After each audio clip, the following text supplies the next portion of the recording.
Hi, I'm Robert Martin, bringing you a brand new workout video from my hotel room. I'm going to show you a very effective fat-burning cardio workout that you can do with no equipment and very little space. This is an interval workout. I'm not going to bother going into all the advantages of interval workouts. There's plenty of documentation out there to show how effective these kind of workouts are, and my body at age 63 should be ample proof of the effectiveness of the way I work out. So this routine consists of 3 different exercises, and I will show you a good variety of versions of these exercises, so no matter what your current fitness level, you will be able to do this workout and at your level and get great benefit from it and be able to grow into more challenging versions of the exercises as you progress. So again, there are 3 exercises here. Let me just get right to it. I've got to back up to stay in frame here, and I'll show you the first exercise. This again will be the very beginning level of this. If your agility and your strength and your cardio fitness are just not very good right now, this is the first one that you want to do for the first exercise. Very simple. From a standing start, reach down, put your hands on the floor, stand back up. Again, pretty easy version of the first exercise. Now let's go through a progression so that we get into a little bit more challenging versions of these exercises. And when we're done with showing you what the exercises are, I'll teach you the exact protocol of how to structure the workout to get maximum effect. Okay, so that's version number 1. Now version number 2, if you've got a little bit more agility and strength and all, you're going to start the same way. Put your hands down, and then you're going to put one foot back and bring it up and stand up. And then the next rep, you're going to do the other foot. Put the other foot back and stand up. Now I'll also tell you about how many reps to do, again depending on your level of each one of these exercises. Okay, so now we've gone from a very basic one to a little bit more challenging one. Now, if you've got a little bit more strength and agility, what you're going to do is you're going to go down and you're going to shoot both feet back at the same time like this. And then bring them forward like that. Let me turn a little bit sideways so you can see exactly what's going on there. Okay, here we go. And stand up, and that's a little bit more challenging version. Now, once you get to that point and you can do that and do, what we're going to go for is about 10 reps. Each one of these exercises we want to do for about 20 seconds. Then there's going to be a rest interval. Then you'll do exercise number 2 for about 20 seconds, a rest interval, exercise number 3. Okay, so the next step in this exercise would be to add one more element to the end of it. We're going to add a jump at the end. So you're going to put your hands down, shoot your feet back, bring them back, and jump. Now that exercise is called a burpee. Again, if you can't do that right away, start with the very simple version. So what we're going to do is you're going to do 10 of whatever version you're at, 10 burpees or modified, simplified burpees, if that's what you need to do. And then you're going to take an interval of rest. Now, before we go on to the next exercise, the way you gauge that interval of rest, let me come up a little closer here and squat down so that I'm still in frame. The way you gauge that interval of rest is just simply by counting breaths. That's the easiest way. If you have a timer, you might want to use a timer and gradually decrease your interval of rest. But again, absolutely with no equipment, including a timer, you can just use counting breaths as your method of gauging the rest interval in this workout. So start with anywhere from a minimum of 10 breaths to as many as 40 if you need that. And as the thing progresses and the versions become more challenging, you may need as much as 40 breaths before you go to the next interval. And I do prefer to be rested enough and back in control of my breathing and heart rate enough that I can give a good effort to the next segment. I would rather rest a little bit more so that I can really go on the next one. Okay, so now there's one more modification that I'm going to show you on this burpee that makes it more challenging. This is the most challenging version. What we're going to do, when you shoot your feet back, instead of keeping your arms locked, at the same time your feet go back, you're going to drop down into the bottom part of a push-up position.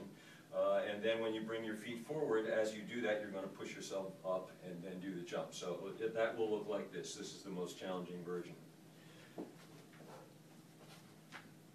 Okay, now if you don't have the upper body strength to keep your face from smacking into the floor, don't do that. Make sure that you've got enough strength to keep yourself under control.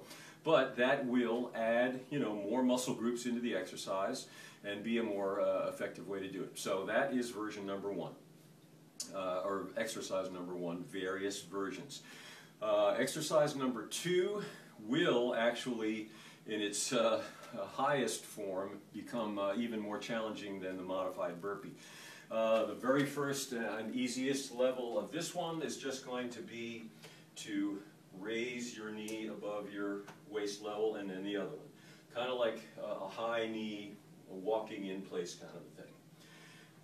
Okay, and then that's step number one. If you're comfortable with that and want to go to the next challenge, what you're going to do is actually speed that up and sort of run in place. Again, with your knees, as high as you can do.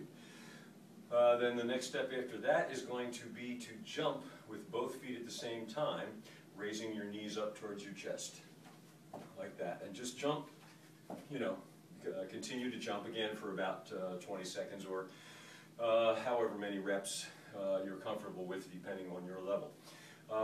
Okay, now the next level after that would be to alternate jumps where you first raise your knees up towards your chest, and then the next jump you raise your heels up towards your butt. So I'll turn a little bit sideways here so you can see that. So it'll be the knees, heels. Okay, that's the next level. Now, the third level is a bit more challenging. And this exercise is called a triple jump. It's something that I got from my martial arts background. This was an exercise that we used to do, is triple jumps. The third element of the triple jump is definitely the most challenging. The first one is knees up. Second one is heels up. Number three is jump up and touch your toes, both toes in midair. So a triple jump is going to look like this. Okay? Now you obviously need a little bit more agility in order to be able to jump up and touch both your toes. But obviously not impossible. Again, I'm 63 years old and I can do this stuff pretty easily. So that is exercise number two, the triple jump. So modified burpee, interval of rest. Triple jump, interval of rest. Now the third exercise is what's called a mountain climber, and again I will show you variations that will make this easy to begin with and more challenging as you progress. Now a standard mountain climber, I tend to do these things on my fists rather than my palms, again because of my martial arts background. Standard mountain climber, you basically start with one foot back like this and shift your feet. Now if that's too difficult, I would say do it like that instead of all at once. Okay, so the first step is like this, and then like this. Now, if you want to make this more difficult, rather than keeping your feet inside of the width of your hands, move them outside. What I mean by that is you're going to start with your foot outside of your hand, not inside like this, but up a little further and outside, and do the shifts like that. So that's the next step. And now, this is a subtle difference, but it does make a much more noticeable difference in the result. And that is to, again, have your feet outside, but start with your heel in front of your hands. So you're reaching quite a bit further now with your legs, and that will make quite a bit of difference in this exercise. So that's going to look like this. See, each time my heel is coming up in front of my hands. Let me turn a little bit sideways so you can see that better.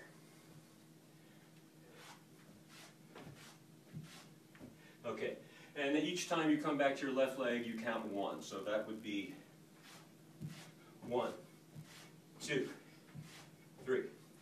And what you're going to shoot for with that most difficult version is 20 reps, again counting each left leg forward as 1 rep.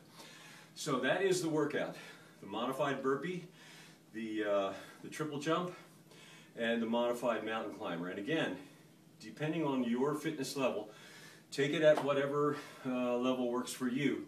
And you want to do the first exercise, do an interval of rest, whatever you need, anywhere from 10 to as many 40 breaths. And again, as you progress, you will probably need more breaths in between, but I like to be rested and ready to really go. So, modified burpee, interval of rest, triple jump, interval of rest, modified mountain climber, interval of rest. That's 1 set. You're going to do 3 sets, so you're going to have 9 intervals of higher intensity, and this will get you huffing and puffing and burning fat, and in, I don't know, 12 or 13 minutes or less, depending on where you are, you will get a workout that is far more effective than 45 minutes on the treadmill. I don't call it a treadmill. To me, it's a dreadmill.